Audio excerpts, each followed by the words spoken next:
ସମସ୍ତଙ୍କୁ ମୋର ଆଜିର ଭିଡ଼ିଓଟିକୁ ମୁଁ ସ୍ୱାଗତ ଜଣାଉଛି।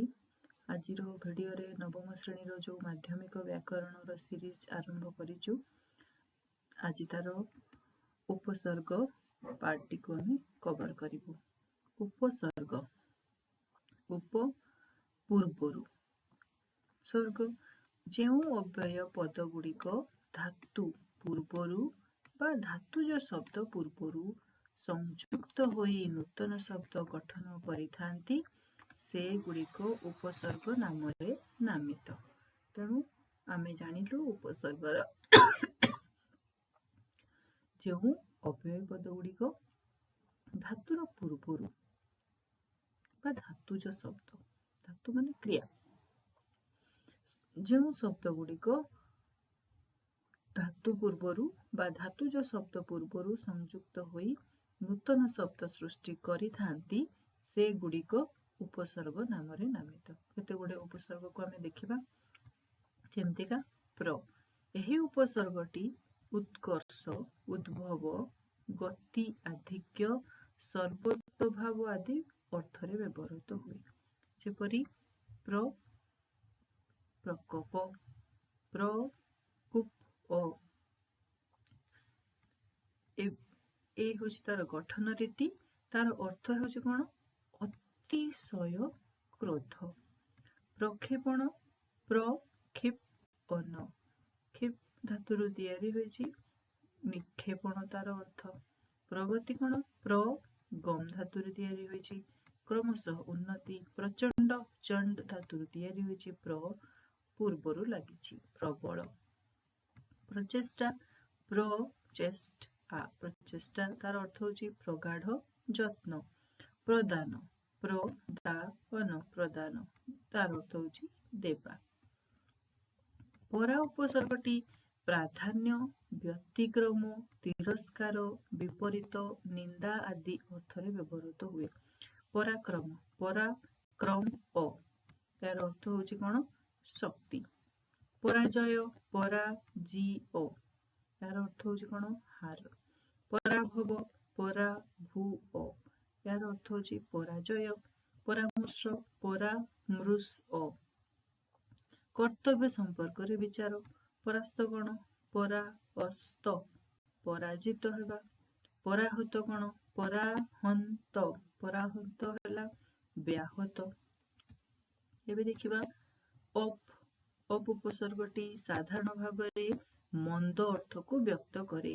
ଏହା ମଧ୍ୟ କୁତ୍ସିତ, ବିରୋଧ, ବିପରୀତ, ଅପକୃଷ୍ଟ ଅର୍ଥରେ ବ୍ୟବହୃତ ହୋଇଥାଏ। ଅପକର୍ଷ କେମିତି ତିଆରି ହୋଇଛି? ଅପକର୍ଷ ତାର ଅର୍ଥ ହେଉଛି କଣ? ନିକୃଷ୍ଟ। ଅପକାର, ଅପକୃ ତିଆରି ହୋଇଛି ଅପକାର, ଏହାର ଅର୍ଥ ହେଉଛି ଅନିଷ୍ଟ। ଅପଖ୍ୟାତି ସେଇଭଳିଆ। ଅପବାଦ, ଅପମାନ, ଅପମୃତ୍ୟୁ, ଏଥିରେ ଅପ୍ ଉପସର୍ଗଟି ବ୍ୟବହାର କରାଯାଇଅଛି।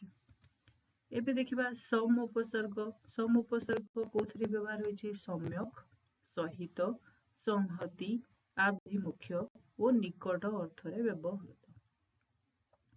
ସନ୍ତାପ, ସନ୍ତାପ, ଏହାର ଅର୍ଥ କଣ? ମନସ୍ତାପ। ସମ୍ବାଦ କେମିତି ହୋଇଛି? ସମ୍ବଦ, ସମ୍ବାଦ। ସଂଯୋଗ କଣ? ସଂଯୁଜ, ଏହାର ଅର୍ଥ ହେଉଛି କଣ? ମିଳନ। ସଂସାର, ସଂସୃଅ, ସଂସାରର ଅର୍ଥ ଜଗତ। ସଂହାର, ସଂହୃଅ, ଏହାର ଅର୍ଥ ହେଉଛି ବଧ। ସମୁଚିତ, ସମୁଚିତ, ସମ୍ପୂର୍ଣ୍ଣ ଉଚିତ। ନି, ଏହା ସାଧାରଣତଃ ଏକ ନାସ୍ତି ସୂଚକ ଉପସର୍ଗ। ଏହା ମଧ୍ୟ ସମୀପ, ସମ୍ୟକ୍, ସାଦୃଶ୍ୟ, କୁତ୍ସିତ ଓ ଆଧିକ୍ୟ ଅର୍ଥରେ ବ୍ୟବହୃତ। ନିକୃଷ୍ଟ, ନିକୃଷ୍ଟ, ଏହାର ଅର୍ଥ ହେଉଛି ମନ୍ଦ।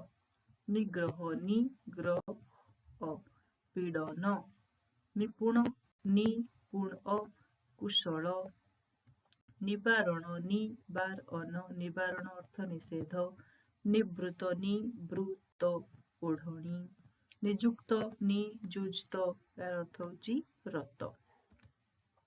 ଏବେ ଦେଖିବା ଅଧି ଉପସର୍ଗଟି ପ୍ରାଧାନ୍ୟ, ଶ୍ରେଷ୍ଠ, ଆଧିକ୍ୟ, ଅଧିକାର ସମ୍ବନ୍ଧୀୟ ଅର୍ଥରେ ବ୍ୟବହୃତ। ଅଧିକୃ ହେଲା କ'ଣ? ଅଧିକାର। ଏହାର ଅର୍ଥ ଦାବି। ଅଧିନାୟକ, ଅଧିନିୟକ, ଅଧିନାୟକ ଏହାର ଅର୍ଥ ହେଉଛି ପରିଚାଳକ। ଅଧିବର୍ଷ, ଅଧିବର୍ଷ ଏହାର ଅର୍ଥ ହେଉଛି ମୂଳ ମାସ ଯୁକ୍ତ ବର୍ଷ। ଅଧିବାସୀ, ଅଧିବସ୍ଇନ୍ ବାସିନ୍ଦା, ଅଧିବାସୀର ଅର୍ଥ ହେଉଛି ବାସିନ୍ଦା। ଅଧିମାସ, ଅଧିମାସ ଏହାକୁ କୁହାଯାଉଛି ମଳ ମାସ। ଅଧିଷ୍ଠାନ, ଅଧିସ୍ଥାନ ଏହାର ଅର୍ଥ ହେଉଛି ଅବସ୍ଥିତି। ଏବେ ଆମେ ଦେଖିବା ସୁ। ଏହି ଉପସର୍ଗଟି ମଙ୍ଗଳ, ସୁନ୍ଦର, ସହଜ, ଅନାୟାସ ଓ ଅଧିକ ଅର୍ଥରେ ବ୍ୟବହୃତ। ସୁଗମ କ'ଣ? ସହଜରେ ଗମ୍ୟ। ସୁଗମ। ସୁଚରିତ୍ର, ସୁଚରିତ୍ର ନୈତିକ ସ୍ୱଭାବ ଏହାର ଅର୍ଥ ହେଉଛି। ସୁନାମ, ସୁନାମ ଏହାର ଅର୍ଥ ହେଉଛି ପ୍ରଶଂସା। ସୁବାସ, ସୁବାସ ଏହାର ଅର୍ଥ ହେଉଛି ସୌରଭ।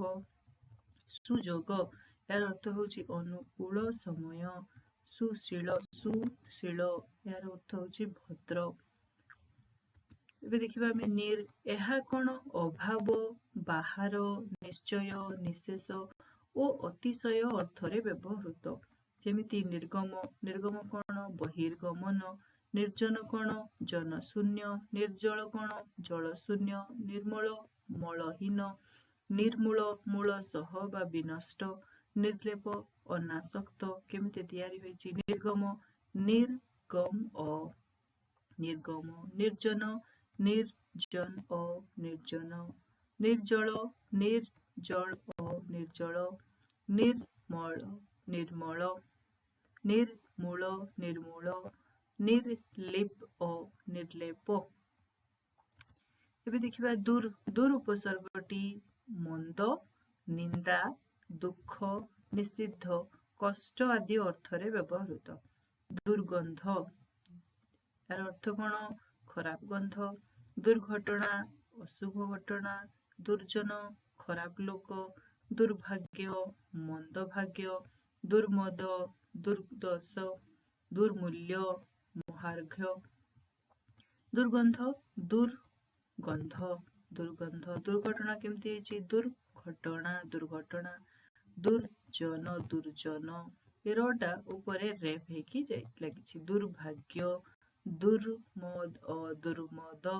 ଦୁର୍ମୂଲ୍ୟ, ଦୁର୍ମୂଲ୍ୟ। ଏବେ ଉତ୍। ଏହି ଉପସର୍ଗଟି ଅତିଶୟ, ଉତ୍କର୍ଷ, ବିରୋଧ, ନିନ୍ଦା, ଅଭାବ, ଅକସ୍ମାତ ଆଦି ଅର୍ଥରେ ବ୍ୟବହୃତ ହୋଇଥାଏ। ଯେମିତି ଉତ୍କର୍ଷ ଏହାର ଅର୍ଥ ହେଉଛି କ'ଣ? ଶ୍ରେଷ୍ଠତା। ଉତ୍କଳ ଏହାର ଅର୍ଥ ହେଉଛି ଓଡ଼ିଶା। ଉତ୍କୋଚ ଏହାର ଅର୍ଥ ହେଉଛି ଲାଞ୍ଚ। ଉତ୍କ୍ଷିପ୍ତ ଏହାର ଅର୍ଥ ହେଉଛି ଉପରକୁ ନିକ୍ଷିପ୍ତ। ଉଦାସୀନ ଅର୍ଥ କ'ଣ? ଅନାସକ୍ତ। ଉନ୍ନତ ଅର୍ଥ କ'ଣ? ଉଚ୍ଚ। କେମିତି ଉତ୍କର୍ଷ ତିଆରି ହୋଇଛି? ଉତ୍କୃଷ, ଉତ୍କର୍ଷ। ଉତ୍କଳ କେମିତି ତିଆରି ହୋଇଛି? ଉତ୍କଳ। ଉତ୍କୋଚ, ଉତ୍କୁତ, ଉତ୍କୋଚ। ଉତ୍କ୍ଷିପ୍ତ, ଉତ୍କ୍ଷିପ୍ତ, ଉତ୍କ୍ଷିପ୍ତ। ଉଦାସୀନ, ଉଦାସୀନ, ଉଦାସୀନ। ଉନ୍ନତ, ଉନ୍ନତ, ଉନ୍ନତ। ଅତି। ଅତି ଉପସର୍ଗଟି ଆଧିକ୍ୟ, ଅନୁଚିତ, ଅସୀମ, ଅତିଶଯ୍ୟ ଆଦି ଅର୍ଥରେ ଦ୍ୟୋତକ ଅଟେ। ଯେମିତି ଅତିକ୍ରମ, ଲଙ୍ଘନ କରିବା। ଅତିଶୟ, ଅତ୍ୟନ୍ତ। ଅତୀତ, ବିତି ଯାଇଥିବା, ଗତ। ଅତୀନ୍ଦ୍ରିୟ, ଇନ୍ଦ୍ରିୟର ଅତୀତ। ଅତ୍ୟଧିକ, ଖୁବ୍ ବେଶୀ। ଅତ୍ୟଳ୍ପ, ଖୁବ୍ କମ୍। ଅତିକ୍ରମ କେମିତି ତିଆରି ହୋଇଛି? ଅତିକ୍ରମ। ଅତିଶୟ, ଅତିଶୀୟ, ଅତିଶୟ। ଅତୀତ, ଅତୀତ, ଅତୀତ। ଅତୀନ୍ଦ୍ରିୟ କେମିତି ତିଆରି ହୋଇଛି? ଅତି ସହିତ ଇନ୍ଦ୍ରିୟ, ଅତୀନ୍ଦ୍ରିୟ। ଅତ୍ୟଧିକ, ଅତି ସହିତ ଅଧିକ, ଅତ୍ୟଧିକ। ଅତ୍ୟଳ୍ପ, ଅତି ସହିତ ଅଳ୍ପ, ଅତ୍ୟଳ୍ପ। ପରି। ସର୍ବତୋଭାବ ଚତୁର୍ଦିଗ ଅତିଶୟ କ୍ରମଶ ଶେଷ ସମ୍ୟକ୍ ବ୍ୟାପ୍ତି ସର୍ବତ୍ର ଆଦି ଅର୍ଥରେ ଏହି ଉପସର୍ଗଟି ବ୍ୟବହୃତ ହୋଇଥାଏ। ଯେମିତି ପରିକଳ୍ପନା ତାର ଅର୍ଥ କଣ? ଯୋଜନା। ପରିଚର୍ଯ୍ୟା ତାର ଅର୍ଥ ହେଉଛି ସେବା। ପରିଚ୍ଛେଦ ଅର୍ଥାତ୍ ପାଠ୍ୟର ଭାଗ। ପରିଣତ ଏହାର ଅର୍ଥ ହେଉଛି ପରିପକ୍ୱ। ପରିଣୟ ଏହାର ଅର୍ଥ ହେଉଛି ବିବାହ। ପରିଶ୍ରମ ବିଶେଷ ଶ୍ରମ ବା ଖଟଣି। ପରିକଳ୍ପନା କେମିତି ତିଆରି ହୋଇଛି? ପରିକଳ୍ପନା ପରିକଳ୍ପନା। ପରିଚର୍ଯ୍ୟା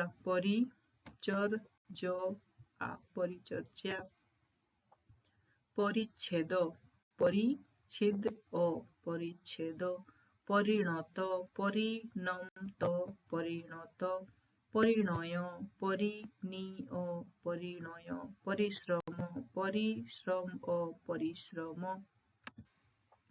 ପ୍ରତି ଏହି ଉପସର୍ଗଟି ପରିବର୍ତ୍ତନ, ସମୀପ, ବିପରୀତ, ସାଦୃଶ୍ୟ, ପ୍ରତ୍ୟେକ, ପଶ୍ଚାତ୍, ବିରୋଧ, ସମାନ ଆଦି ଅର୍ଥରେ ବ୍ୟବହୃତ।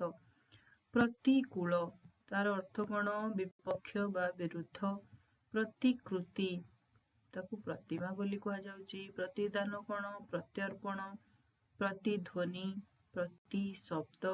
ପ୍ରତିପକ୍ଷ ବିପକ୍ଷ। ପ୍ରତ୍ୟୁତ୍ତର ପ୍ରତିଜବାବ। ଏଗୁଡ଼ିକ ତାର ଅର୍ଥ। ଏବେ ଦେଖିବା ଗଠନ। ପ୍ରତିକୂଳ ପ୍ରତିକୂଳ। ପ୍ରତିକୃତି ପ୍ରତିକୃତି। ପ୍ରତିଦାନ ପ୍ରତିଦାନ। ପ୍ରତିଧ୍ୱନି ପ୍ରତିଧ୍ୱନି। ପ୍ରତିପକ୍ଷ ପ୍ରତିଉତ୍ତର ପ୍ରତ୍ୟୁତ୍ତର। ଅବ ଏହି ଉପସର୍ଗଟି ଅଧୋଗତି, ନିଶ୍ଚୟ, ଘୃଣା, ଅଦ୍ୱୈତ, ସମାନ ଆଦି ଅର୍ଥରେ ବ୍ୟବହୃତ। ଅବଗତିର ଅର୍ଥ କଣ? ସମ୍ବାଦ ପ୍ରାପ୍ତି। ଅବତରଣର ଅର୍ଥ କଣ? ଓହ୍ଲାଇବା। ଅବନତିର ଅର୍ଥ କଣ? ଅଧୋଗତି। ଅବରୋଧର ଅର୍ଥ କଣ? ଅଟକ। ଅବରୋହ ଅବତରଣ। ଅବସ୍ଥାନ ବାସସ୍ଥାନ। ଅବଗତି କେମିତି ତିଆରି ହୋଇଛି? ଏଥିରେ ଅବ୍ ପ୍ରତ୍ୟୟ ଉପସର୍ଗ ଲାଗିଛି। ଅବଗତି ଅବଗତି। ଅବତରଣ କଣ? ଅବତୃଅନ ଅବତରଣ। ଅବନତି ଅବନମ୍ତି ଅବନତି। ଅବନତି। ଅବରୋଧ ଅବରୁଦ୍ଧ ଅବରୋଧ।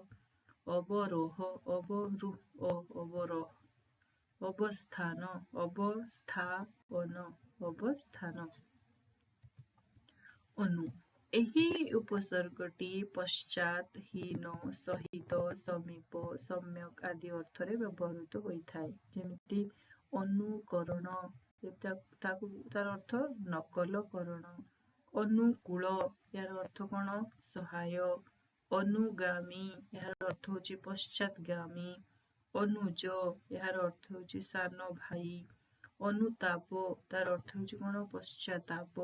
ଅନୁରୂପ ଅର୍ଥ ହେଉଛି କଣ? ସଦୃଶ। ତାର ଗଠନ ଦେଖିବା। ଗଠନରେ ଅଛି କଣ? ଅନୁକରଣ ଅନୁକୃଅନ ଅନୁକରଣ। ଅନୁକୂଳ ଅନୁକୂଳ ଅନୁକୂଳ। ଅନୁଗାମୀ ଅନୁଗମ୍ଇନ୍ ଅନୁଗାମୀ। ଅନୁଜ ଅନୁଜନ୍ ଅନୁଜ। ଅନୁତାପ ଅନୁତପ ଅନୁତାପ। ଅନୁରୂପ ଅନୁରୂପ।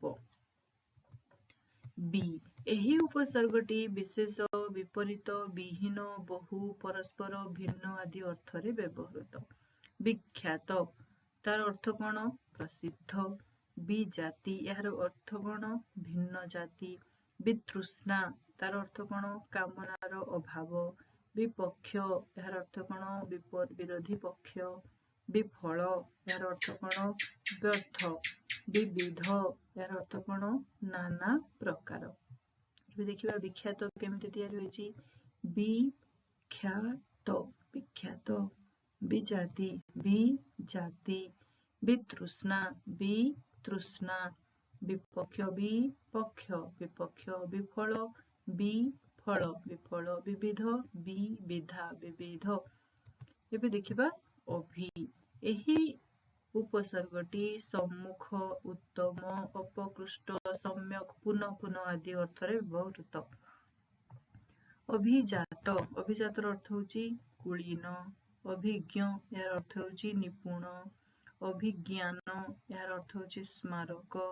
ଅଭିଧାନ ଏହାର ଅର୍ଥ ହେଉଛି ଶବ୍ଦକୋଷ। ଅଭିଭାଷଣ ତାର ଅର୍ଥ ହେଉଛି କ'ଣ ସମ୍ଭାଷଣ। ଅଭିଯାନ ତାର ଅର୍ଥ ହେଉଛି କ'ଣ ଯୁଦ୍ଧ ଯାତ୍ରା। ଏବେ ଦେଖିବା ଅଭିଜାତ କେମିତି ତିଆରି ହୋଇଛି। ଅଭିଜନ୍ତ ଅଭିଜାତ ଅଭିଜ୍ଞ ଅଭିଜ୍ଞା ଓ ଅଭିଜ୍ଞ।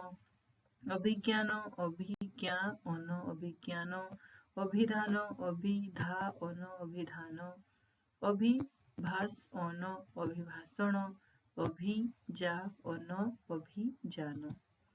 ଉପ ଏଇ ଉପସର୍ଗଟି ନିକଟ ଆଧିକ୍ୟ ଦୀନତା ଅଧସ୍ତନ ସାଦୃଶ୍ୟ ଘୃଣା ସାହାଯ୍ୟ ଆଦି ଅର୍ଥରେ ବ୍ୟବହୃତ। ଉପକଣ୍ଠ ତାର ଅର୍ଥ କ'ଣ ନିକଟ। ଉପକରଣ ସରଞ୍ଜାମ। ଉପକାର କଲ୍ୟାଣ। ଉପଗୁରୁ ଗୌଣଗୁରୁ। ଉପଗ୍ରହ ଗ୍ରହ ଚାରିପଟେ ବୁଲୁଥିବା ଗ୍ରହ। ଉପବନ ବଗିଚା। ଏସବୁ ତାର ଅର୍ଥ। କେମିତି ଉପକଣ୍ଠ ତିଆରି ହୋଇଛି। ଉପ ଓ କଣ୍ଠ ଉପକଣ୍ଠ। ଉପକରଣ ଉପକୃ-ଅନ ଉପକରଣ। ଉପକାର ଉପକୃ-ଅ ଉପକାର। ଉପଗୁରୁ ଉପଗୁରୁ। ଉପଗ୍ରହ ଉପବନ। ଏବେ ଦେଖିବା ଅପି। ଏହି ଉପସର୍ଗଟି ଓଡ଼ିଆ ଭାଷାରେ କ୍ୱଚିତ ବ୍ୟବହୃତ ହୁଏ। ଏହା ସାଧାରଣତଃ ଭୂଷଣ ଅର୍ଥରେ ବ୍ୟବହୃତ। ଅପିଧାନ ଏହାର ଅର୍ଥ ହେଉଛି କ'ଣ ଆଚ୍ଛାଦନ। ଅପିଚ ଏହାର ଅର୍ଥ ଅଧିକ ଅଞ୍ଚୁ। ଅପିଧାନ ଅପିଧାନ ଅପିଚ ଅପିଚ ଅପିଚ। ଏବେ ଦେଖିବା ଆ। ଏହି ଉପସର୍ଗଟି ବିପରୀତ ଈଷତ୍ ସୀମା ପର୍ଯ୍ୟନ୍ତ ସମ୍ୟକ ଆଦି ଅର୍ଥରେ ବ୍ୟବହୃତ ହୁଏ। ଆକର୍ଷଣ ତାର ଅର୍ଥ ହେଉଛି ଟାଣିବା। ଆଗମନ ଅର୍ଥ ହେଉଛି ଆସିବା। ଆଜୀବନ ଅର୍ଥ ହେଉଛି ସମଗ୍ର ଜୀବନ। ଆଦେଶ ଏହାର ଅର୍ଥ ହେଉଛି ଆଜ୍ଞା। ଆନୟନ ଏହାର ଅର୍ଥ ହେଉଛି କ'ଣ ଆଣିବା। ଆପାଦ ପାଦ ବା ଗୋଡ଼ ଠାରୁ। ଆକର୍ଷଣ କେମିତି ତିଆରି ହୋଇଛି। ଆକୃଷ୍-ଅନ ଆକର୍ଷଣ। ଆଗମନ ଆଗମ୍-ଅନ ଆଗମନ। ଆଜୀବନ ଆଜୀବନ। ଆଦେଶ ଆଦିଶ୍-ଓ ଆଦେଶ। ଆନୟନ ଆନିଅନ ଆନୟନ। ଆପାଦ ଆପାଦ ଆପାଦ। ସଂସ୍କୃତ ଭାଷାରେ କେତେଗୁଡ଼ିଏ ଉପସର୍ଗ ବ୍ୟତୀତ ସଂସ୍କୃତରେ କେତୋଟି ଶବ୍ଦ ଓଡ଼ିଆ ଭାଷାରେ ଉପସର୍ଗ ଭାବରେ ବ୍ୟବହୃତ ହେଉଥିବାର ପରିଲକ୍ଷିତ ହୁଏ। ଏହାର କେତୋଟି ଉଦାହରଣ ଅନ୍ତର୍ଗତ ଅନ୍ତର୍ଭୁକ୍ତ ଅନ୍ତଃସ୍କରଣ। ଆବିର୍ଭାବ ଆବିଷ୍କାର ଆବିଷ୍କୃତ। ତିରସ୍କାର ତିରୋଧାନ ତିରୋହିତ। ପୁନର୍ଗମନ ପୁନର୍ବାର ପୁନର୍ବିବାହ। ପୁରଭାଗ ପୁରସ୍କାର ପୁରସ୍କୃତ। ବହିର୍ଜଗତ ବହିଷ୍କାର ବହିର୍ଭୂତ।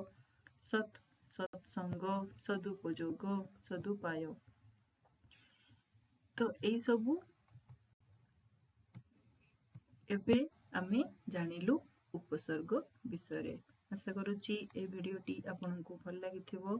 ଧନ୍ୟବାଦ।